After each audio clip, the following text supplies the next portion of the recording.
Hi, I'm Angela Broderick. I'm the Deputy Executive Director for the Society of Teachers of Family Medicine. Today we talked about extreme membership growth and used a lot of specific examples actually from my former job at the Rural Health Association, where we grew the membership from 5,000 to over 20,000, and they've maintained that today. One of the topics that was of specific interest to folks was the idea of avoiding irrelevance. So we know as marketers and membership staff that we want to appear relevant to our members, but we talked about the idea that if you have 2 or 3 or more segments of members, that it's really important to not make them rifle through your information and see what's relevant to them.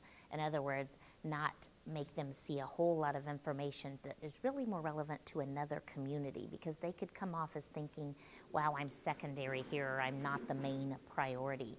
And one of the tactics or practical ideas that we talked about was taking your annual meeting brochure and just those outside 4 pages, printing a different outside cover, inside cover, and etc. with photos and quotes of members that identify with that segment. You don't have to redo the whole brochure, but that's a way to, without a whole lot of time or money, really customize and not only appear more relevant, but avoid being irrelevant. The other thing was interesting was I got a question afterwards about applications, because I suggested trying to make the application shorter.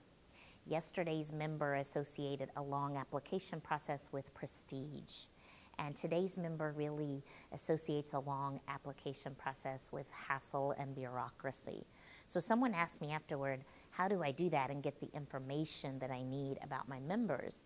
And my suggestion was to go ahead and shorten the application, but when you do a welcome message, thank you for joining email, to include a statement that so we can serve you better, tell us a little more about yourself, and include a link there where they can tell you about their interest or more specific data that you might need.